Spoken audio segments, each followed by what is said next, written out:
Assalamualaikum warahmatullahi wabarakatuh. Untuk pertemuan kali ini di mata kuliah kecerdasan komputasional, kita akan review sedikit mengenai agen cerdas ya. Ini berikut materinya. Nah,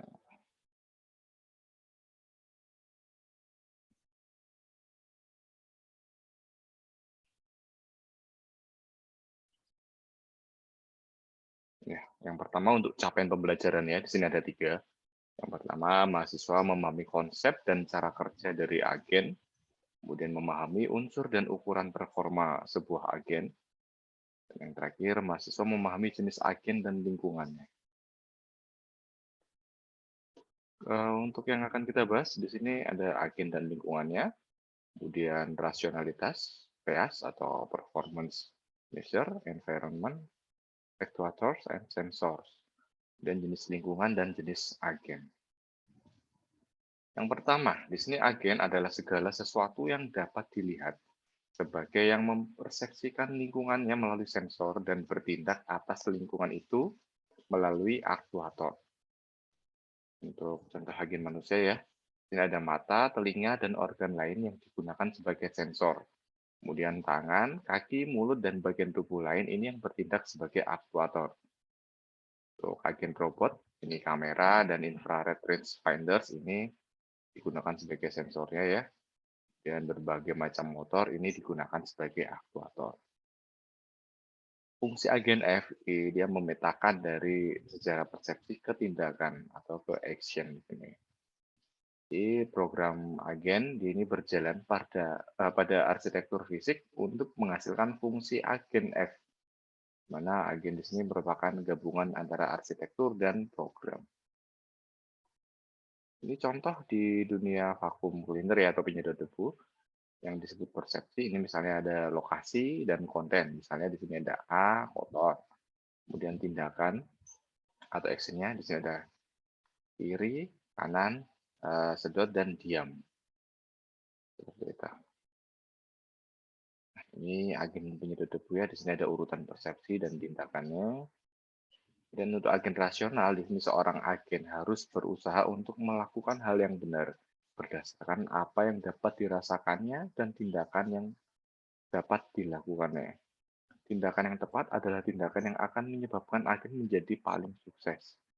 Ukuran kinerjanya ini berupa kriteria objektif untuk keberhasilan perilaku agen. Ini contohnya, ukuran kinerja agen penyedot debu ini dapat berupa jumlah kotoran yang dibersihkan, jumlah waktu yang digunakan, jumlah listrik yang dikonsumsi, jumlah kebisingan yang dihasilkan, dan lain-lain.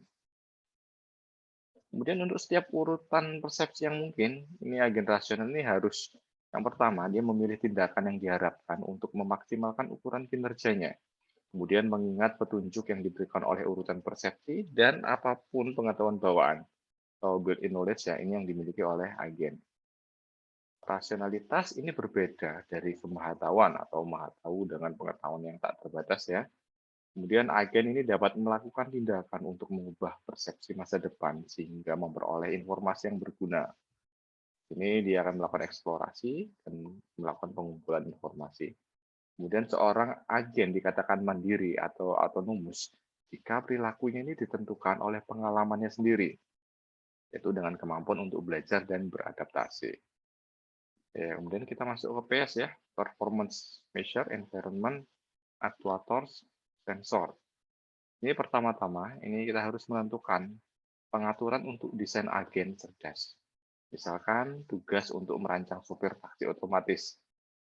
Yang pertama untuk P-nya, performance measure-nya, ini diukur dari perjalanan yang aman, cepat, kecepatannya, masalah legal, dan kenyamanan dan keuntungan yang maksimal.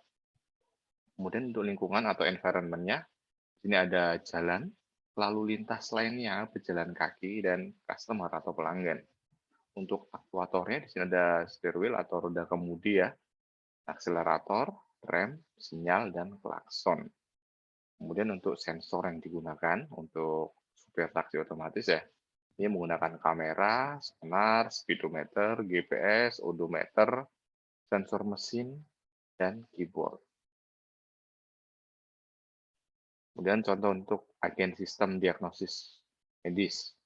P-nya pasien sehat, kemudian meminimalkan biaya dan tuntutan hukum. Untuk E-nya atau environment-nya, itu ada pasien, rumah sakit, dan staf. Kemudian untuk aktuatornya, di sini ada tampilan layar. Ini bisa menampilkan pertanyaan, tes, diagnosa, perawatan, dan rujukan. Kemudian untuk sensornya, di sini digunakan keyboard. Ini untuk input gejala, temuan, dan jawaban pasien. Kemudian untuk contoh agen robot pemilih spare part, P-nya di sini presentase spare part dalam wadah yang benar. Kemudian E-nya ini adalah ban berjalan dengan spare part dan wadahnya. Kemudian aktuatornya ini lengan dan tangan yang bersendi. Sensornya dia menggunakan kamera dan sensor sudut sendi.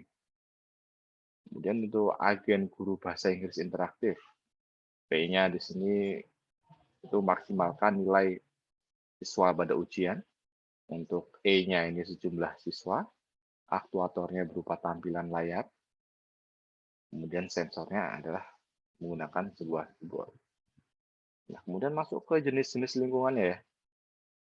Yang pertama, di sini ada fully observable atau accessible, dan yang partially observable atau inaccessible.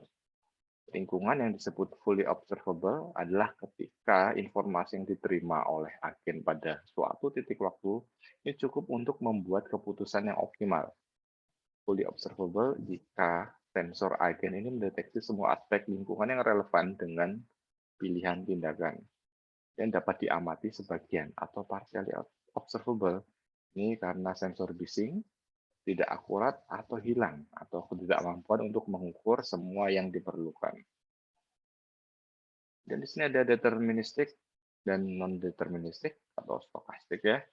Ini suatu lingkungan bersifat deterministik jika keadaan lingkungan berikutnya ini semata-mata ditentukan oleh kondisi lingkungan saat ini dan tindakan yang dipilih oleh agen. Kemudian lingkungan yang tidak dapat diakses mungkin tampak non-deterministik karena agen tidak memiliki cara merasakan bagian dari lingkungan dan hasil tindakannya di atasnya. Kemudian di sini kita harus mempertimbangkan sudut pandang agen ketika menentukan apakah suatu lingkungan ini bersifat deterministik atau tidak. Dan agen tersebut mungkin memiliki kemampuan persepsi yang terbatas. Di sini ada lingkungan yang episodik dan non-episodik ya, atau sekuensial, di mana dalam lingkungan episodik ini pengalaman agen dibagi menjadi episode yang terdiri dari urutan persepsi dan tindakan. Kemudian karena episode tidak tergantung satu sama lain dan agen tidak berpengaruh efek dari tindakannya. Dan di sini ada jenis lingkungan yang statik dan dinamik ya. Lingkungan adalah dinamis jika berubah saat agen sedang dalam proses menanggapi urutan persepsi. Lingkungan statis jika tidak berubah saat agen memutuskan tindakan, yaitu agen tidak tetap berhubungan dengan waktu. Lingkungan bersifat semi-dinamis jika tidak berubah dengan waktu, tetapi skor kinerja agennya berubah. Dan ada discrete dan continuous. Jika jumlah persepsi dan tindakan di lingkungan terbatas dan berbeda, maka lingkungan itu dikatakan discrete.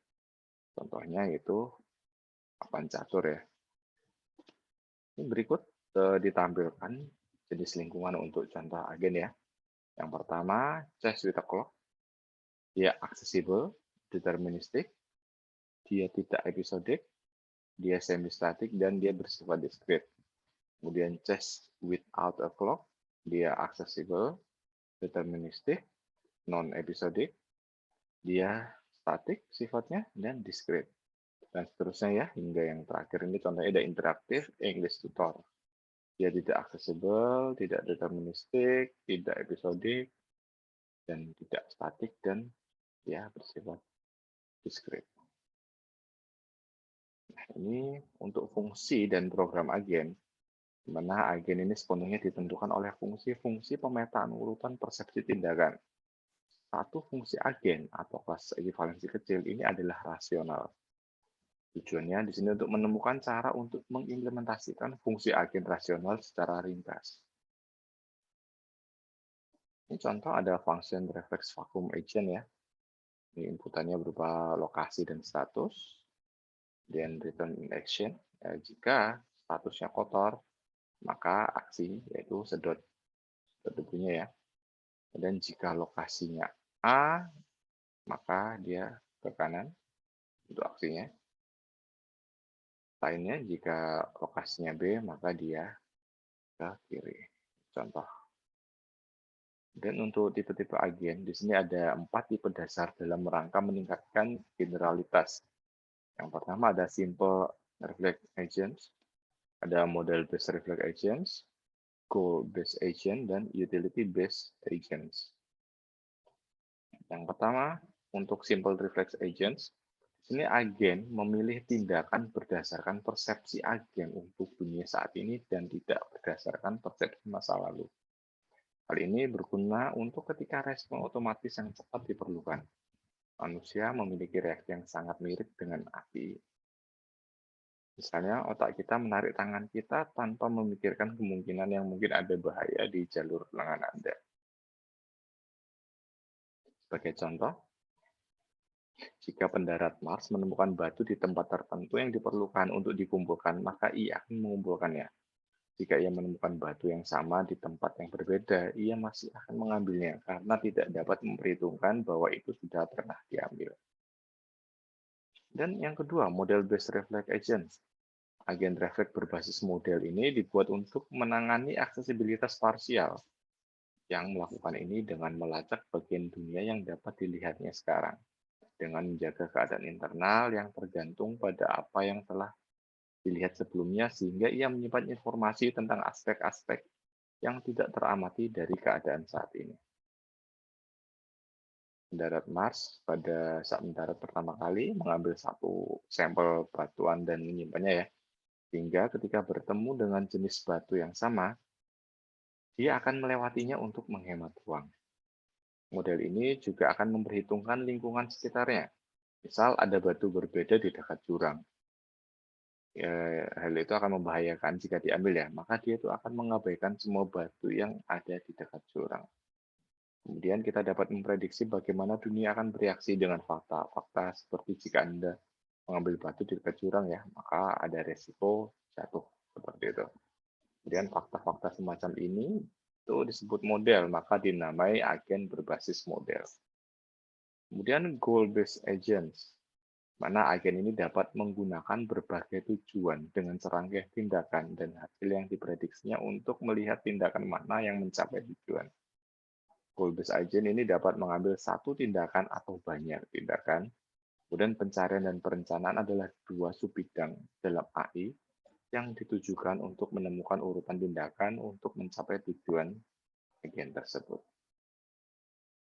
Sebelum bertindak, agen ini meninjau banyak tindakan dan memilih tindakan yang paling dekat untuk mencapai tujuannya. Sedangkan agen refleks ini hanya memiliki respon otomatis untuk situasi tertentu.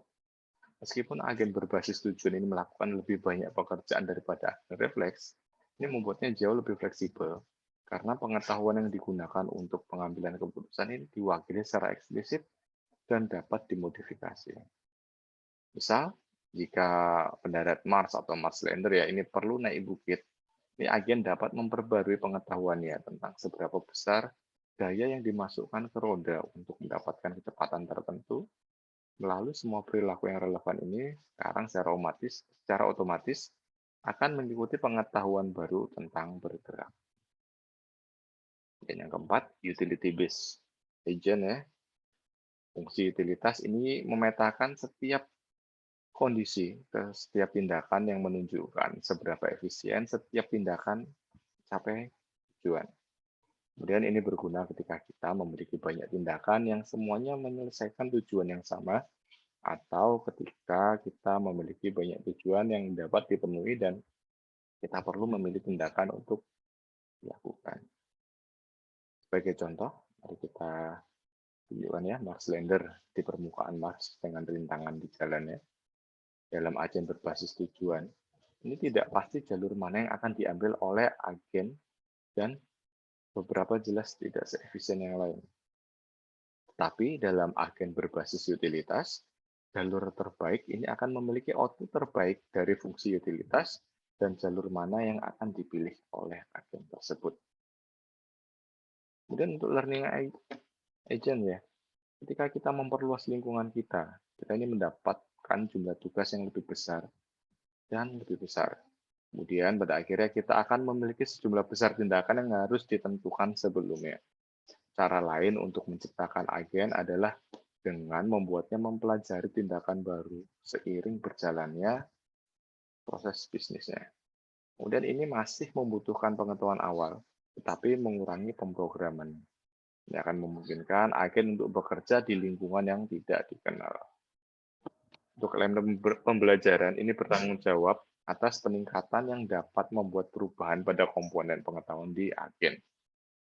Salah satu cara belajar adalah dengan mengamati pasangan kondisi berturut-turut dalam urutan persepsi.